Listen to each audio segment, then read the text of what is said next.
I was halfway through my eggs and toast when it happened. Tuesday morning, just past 7:30. The usual hum of the shop's bay doors creaking open in the background.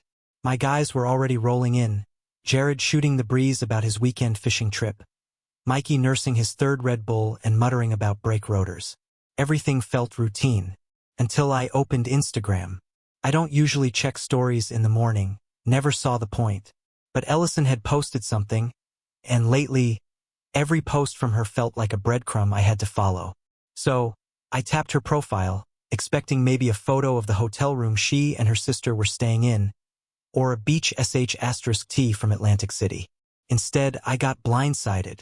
She was smiling, radiant, really. That easy, effortless grin I used to think was just for me. Her hair was curled the way she only did when she wanted to be seen. She wore that black sequin dress, the one we argued about last New Year's when I told her it looked more like something for a club than a dinner party. It clung to her like it was made for the occasion. In her hand, a pale pink cocktail. And then, the arm. A man's arm. Not just resting behind her. Not brushing against her. Wrapped around her waist. Tight. Familiar.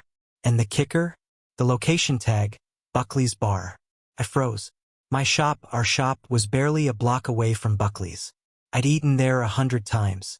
I could practically hear the creaky wooden bar stools and the low rumble of country music through the thin alley wall.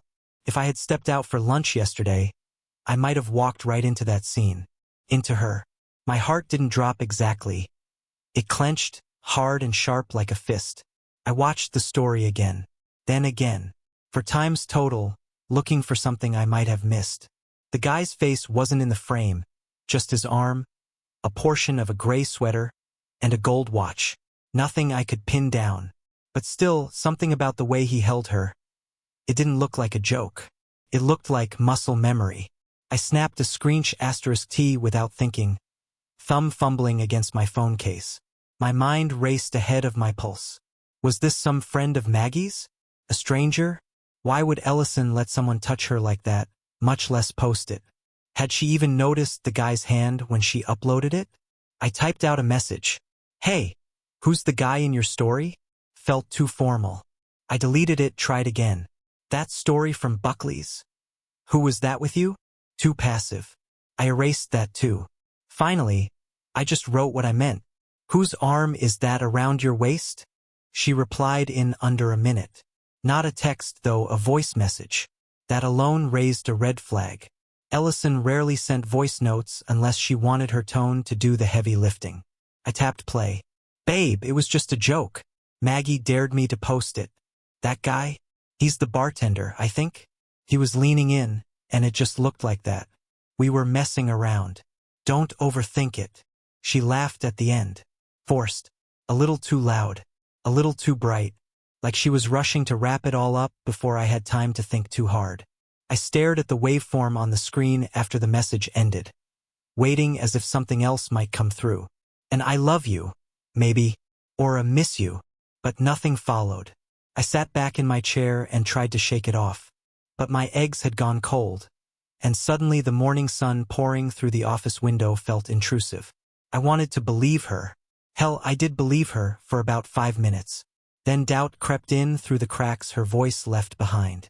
The way she'd said, "Don't overthink it," reminded me of the time she accidentally deleted a call log months ago and laughed it off, or how she brushed away questions when she changed her perfume last month. Back to that sweet, spicy blend she wore back when we were still dating, back when everything felt new. I told myself not to jump to conclusions. She'd always had a playful side. Maybe it really was harmless. Maybe I was being paranoid. But deep down, something didn't sit right. I opened our old texts, scrolled through the last few days of messages. They were all surface level. Miss you. Hotel's nice. Maggie says hi. No photos of where she was. No inside jokes. No talk about the baby. The baby. That thought hit me like a gut punch. She told me just 3 weeks ago that she was pregnant. I remember the way she'd said it, carefully, eyes shiny but steady. We talked about trying, sure, but I never expected it to happen so soon. And I certainly didn't expect her to leave town for a girls' trip with her disaster of a sister 2 weeks after dropping the news. At the time, I didn't push. She said Maggie needed her, that she wanted one last hurrah before settling into motherhood. I figured it was weird timing, but Ellison had always been headstrong. I gave her the benefit of the doubt. But now, looking at that photo, hearing the nonchalant voice message, I started to wonder if I'd made a mistake. Not just this week, but over the last few months. Because here's the thing, this wasn't just about the guy's arm in the picture. This was about everything that led up to that moment. The small changes, the offhand comments, the subtle disconnections that I'd chosen to ignore. She'd started wearing lipstick again, deep reds that she used to reserve for date nights. She took longer in the bathroom before heading out, carried herself differently. And every night, our calls got shorter. More rushed. Always ending with, "I'm tired," or "Maggie's being dramatic again." I'd believed it. I wanted to believe it. Now, I wasn't so sure. Still, what could I do? I had no proof. Just a photo, a feeling, and a half-hearted explanation that technically didn't contradict anything. I couldn't accuse her of anything without sounding crazy. So I did what a lot of men do. I guess I put my phone down, went back to my work schedule, and told myself to let it go. But all morning, I kept thinking, if she could joke like that while I was working down the street, what kind of joke was it really? Ellison had only been gone 3 days, but it already felt like a month. She and Maggie were in Atlantic City, or so she said. I hadn't seen any photos beyond that one story. Her account went quiet after the joke post, which struck me as odd. Ellison lived for updates. Even her coffee runs usually got a boomerang. But now? Silence. I told myself to stop obsessing, but I couldn't. The more I tried to move on, the more my mind kept replaying things I should have paid more attention to. That's when the inventory of warning signs began. One by one, they unraveled in my head like a thread pulled from a worn-out sleeve. It started with the pregnancy. We hadn't been trying, not exactly. The conversation had always been, let's not stress about it. If it happens, it happens. So when Ellison told me she was pregnant, I was stunned, but happy. Scared too, if I'm honest. I never imagined myself as someone's dad, but with her, it felt possible. She told me during dinner one night, made pasta, lit candles. It was so carefully done, so sincere. I remember her face lit up when I told her I was all in. I didn't even ask for a test. I just believed her. That's on me. A week later, she bought a baby book. Then, just as fast, she stopped talking about it. I thought maybe she was overwhelmed, maybe afraid to jinx it. I didn't press. She was still acting affectionate then, touching my arm when she passed by, leaning her head on my shoulder during movies. But the following week, something changed. Her work schedule started shifting. She came home later, said she was staying back to help cover someone else's hours. I noticed she was back to wearing perfume, the warm, floral one she used to wear when we first met. The same one she stopped using when we got married, and she'd said, "I'm not trying to impress anyone anymore, babe." Now suddenly she was trying again? She started putting on lipstick again, dark red shades that she'd always claimed were too much work before. Her texts turned shorter. Her calls at night sounded distracted, like I'd caught her in the middle of something. Every time I asked how she was feeling pregnancy-wise, she brushed it off. Tired, just bloated, or let's not make it a thing. I told myself it was normal. Hormones. Mood swings. I read online about how pregnancy can mess with energy, how it can make people withdrawn. So I gave her space. I backed off. I didn't want to come off as controlling. But the distance kept growing. She started going out with Maggie more, despite the fact that those two could barely spend a dinner together without bickering. Maggie was wild. Reckless. The type who drank too much, drove too fast, and always had a new story involving some shady guys she wasn't that into. Ellison had sworn off going anywhere with her after that Vegas trip 2 years ago ended in near arrest. But now? Suddenly Maggie was her emotional support system. It didn't add up. One night, I picked up her coat to hang it and noticed the faint smell of wine. Not the cheap kind either, something fruity and expensive, the kind she'd stopped buying when we decided to cut back. I asked her about it, half joking. She laughed and said, "You know how Maggie is, she spills stuff all the time." That was the whole explanation. I let it go. I let so many things go. There was the night I found her crying in the bathroom. She'd said it was just a rough day, that Maggie was stressing her out. Her eyes were red, but her voice was composed. She wiped her face, kissed my cheek, and said, "I'm fine, really." I should have asked more questions. I should have pushed.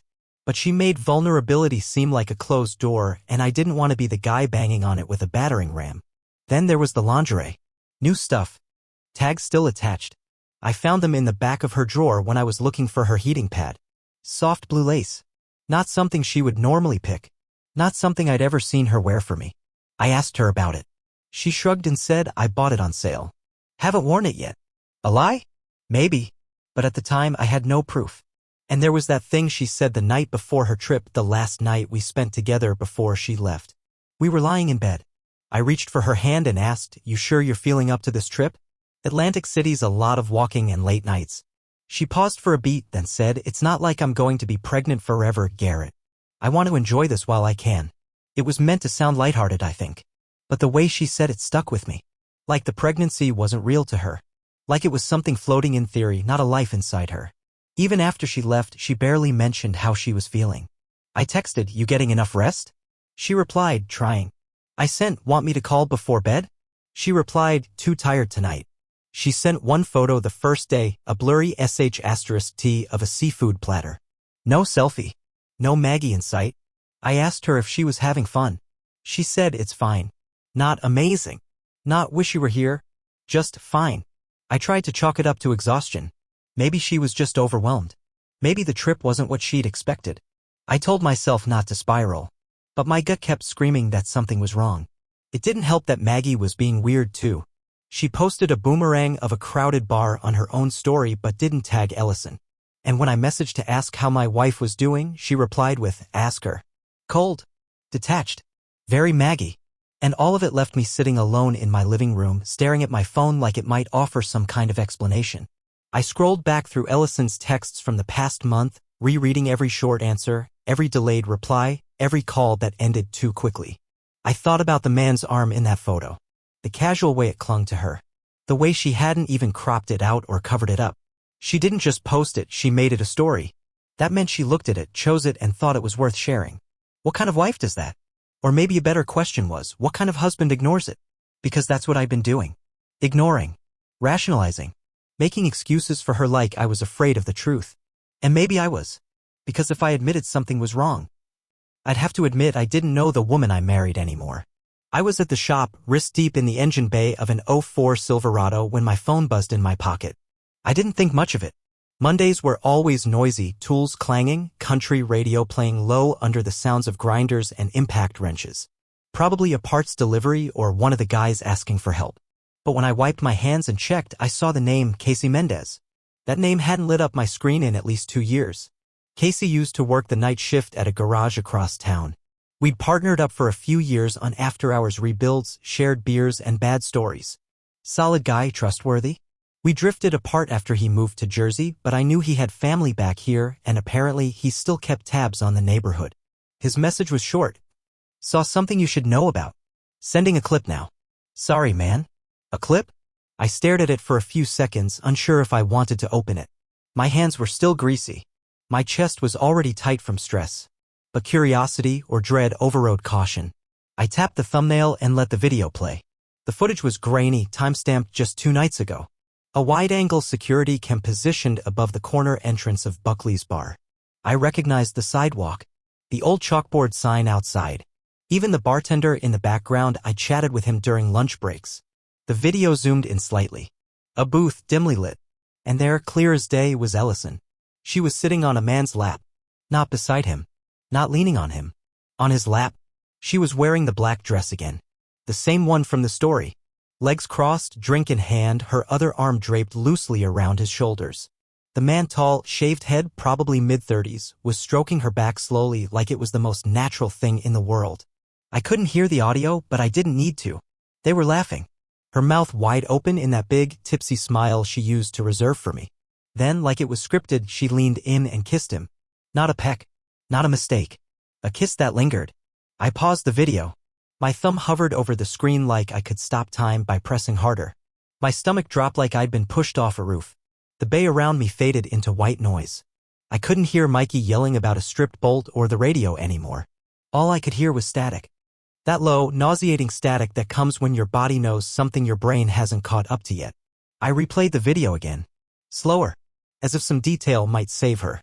Maybe she pulled away. Maybe it wasn't really her. Maybe this was all a huge misunderstanding. But there it was again, her fingers running through the guy's hair. Her head resting against his. Her body language saying everything her voice had denied. There was no bartender leaning in. There was no dare. This wasn't a joke. It was betrayal. Pure and simple. I must have stood there for 10 minutes, frozen, replaying the clip, my jaw clenched so tight it hurt. Casey had sent a second message. Friend of mine does security for the bar. He just installed a new system. Didn't even know Ellison was in town until we watched the playback. Figured you'd want to know before it spread. Sorry again, man. I didn't respond. Not yet. What could I even say? Instead, I sat on the stool next to my lift and stared at the oil-stained floor. My thoughts spiraled. My hands trembled, not from rage exactly, but from the sheer overload of emotion. Hurt. Disbelief. Humiliation. She had told me she was tired that night. Said she was staying in with Maggie. That she was missing me. We even ended the call with a love you. And the whole time she was sitting in another man's lap, his hand tracing her back like he'd known her for years. What kind of person does that? More importantly, what kind of person does that while pretending they're pregnant? I kept trying to make sense of it, but no matter how I turned the facts, they didn't reshape into something forgivable. That kiss was final. It was concrete. It was the nail in the coffin of every excuse she had fed me. And the location, the fact that she did it just around the corner from where I worked, felt like an extra twist of the knife. She hadn't even bothered to go far. She wasn't hiding it. Maybe she thought I'd never find out. Maybe she didn't care if I did. Either way, the message was clear. I wasn't even on her radar that night. I finally stood and walked outside the shop, the cold air biting at my skin. I dialed her number without thinking. It rang twice. Then her voicemail picked up. I didn't leave a message. I didn't trust myself not to scream. Instead, I messaged. Call me. Now. 3 dots appeared. Then nothing. 5 minutes later, she texted. Hey babe. I'm in a shop with Maggie. What's up? I stared at the screen. The casual tone. The exclamation point. As if nothing had happened.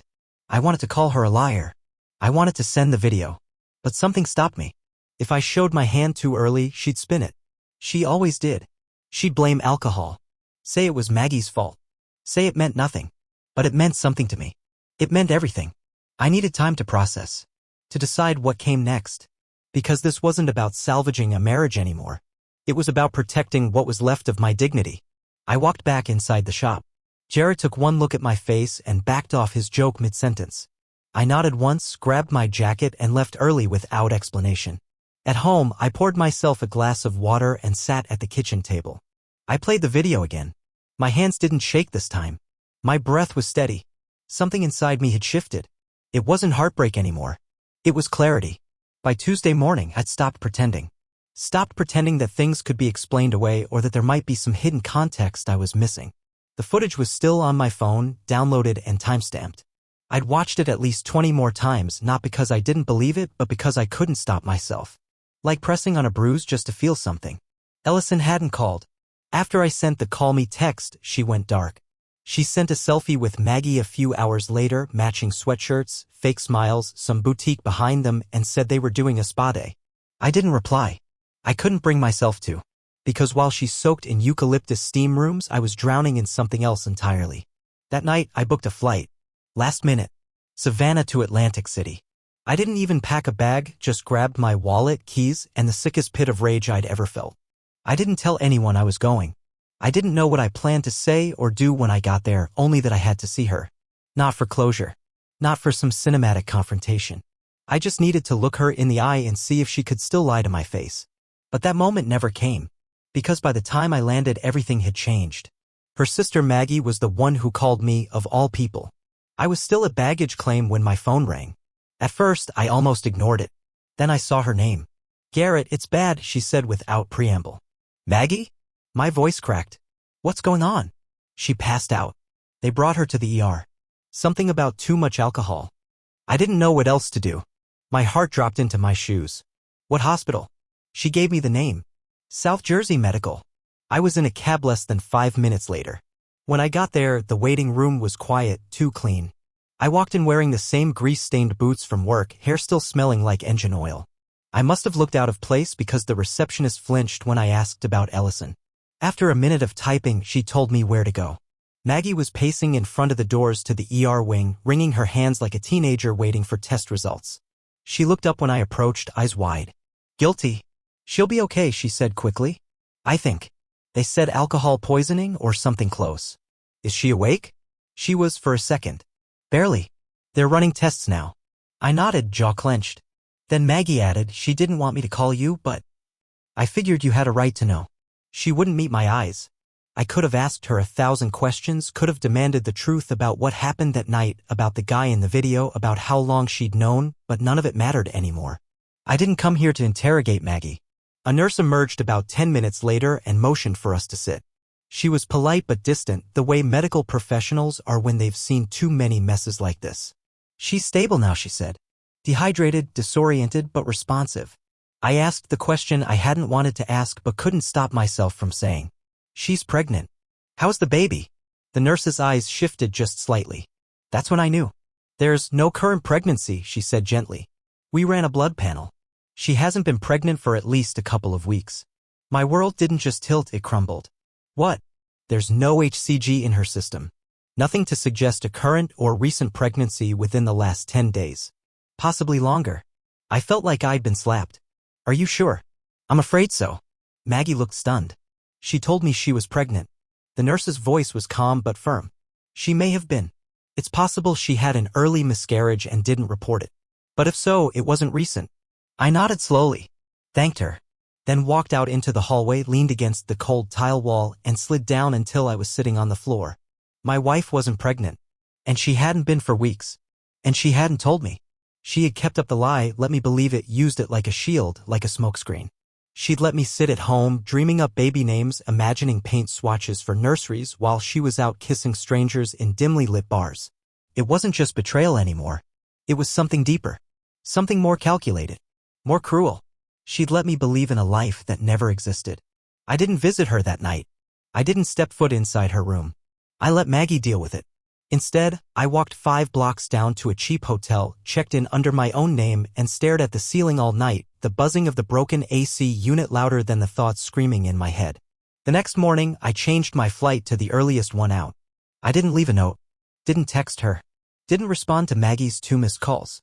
I just left. Back in Savannah, the house felt foreign. Cold. I walked through the front door like a stranger, dropped my keys on the counter, and stared at the framed photo of Ellison and me on the fireplace mantel. We were at a music festival, arms around each other, both sunburnt and laughing. I picked it up, studied it for a moment, then put it face down. Then I opened my laptop and pulled up the folder labeled Documents. I clicked New. Titled it, Divorce Papers, Draft. For days after I got back to Savannah, I woke up to my phone buzzing like it was about to catch fire. It was still early. Light hadn't even broken through the blinds yet. I reached over groggily, thinking maybe it was a spam call or some billing alert, but no. It was Casey again. He'd sent a single text.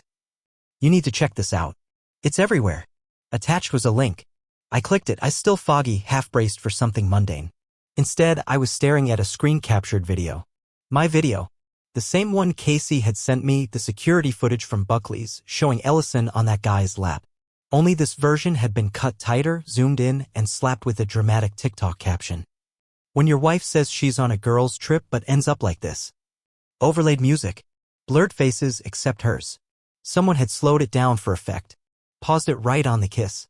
I stared at the view count, 84,000. And rising fast. I blinked hard, hoping it was a mistake. But when I opened Instagram, it was there again. A repost on a viral drama account. On Facebook, someone from my high school had shared it with the caption. No loyalty anymore, savage. On Twitter, same clip.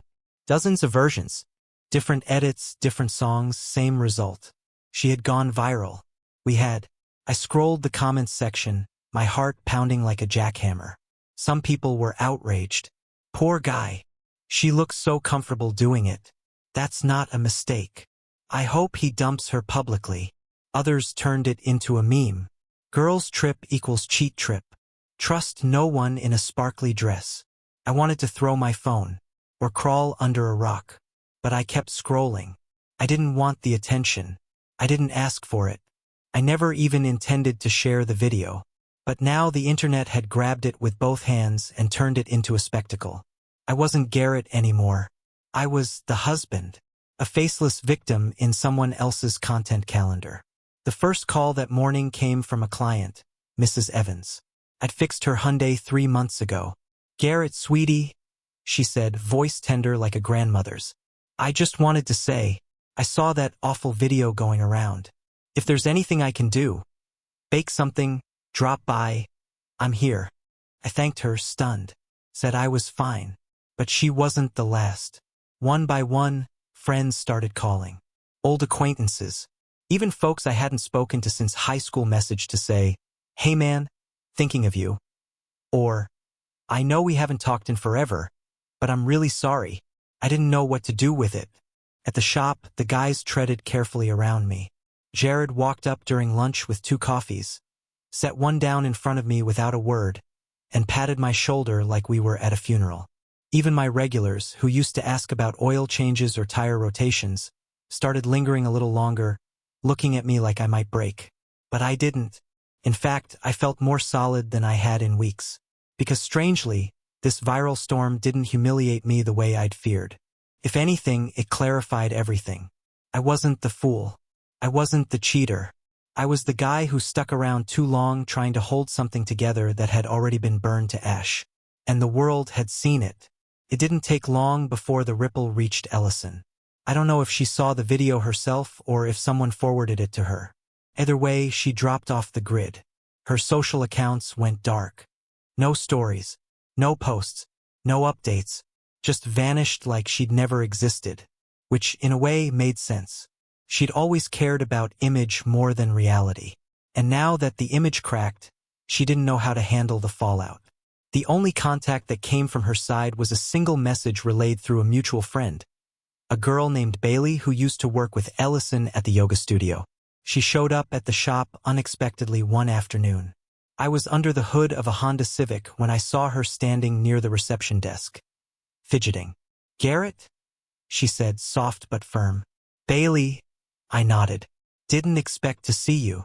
She wrung her hands, looking everywhere but at me. I told her I wouldn't get involved, she said. But she's not doing well. I said nothing. She wanted me to tell you she's sorry, that she never meant for it to happen, that she didn't think it would blow up the way it did. I waited. There had to be more. And she's leaving town. For now. Said she's going to stay with an aunt out west. Arizona, maybe? I kept my voice flat. Okay. Bailey hesitated. Do you want to say anything back? I shook my head once. No. I've said everything I need to. She nodded slowly, almost like she understood. All right.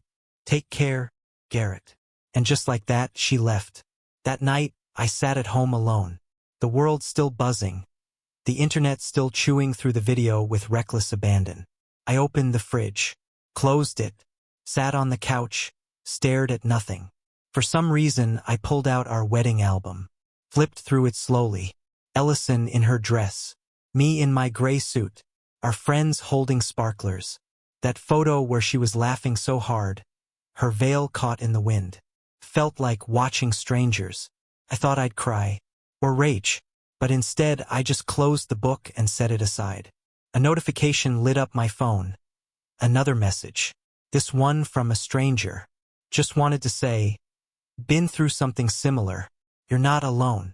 Stay strong. And I realized, in a weird twist of fate, this public mess, this scandal had done what months of trying to hold my marriage together couldn't.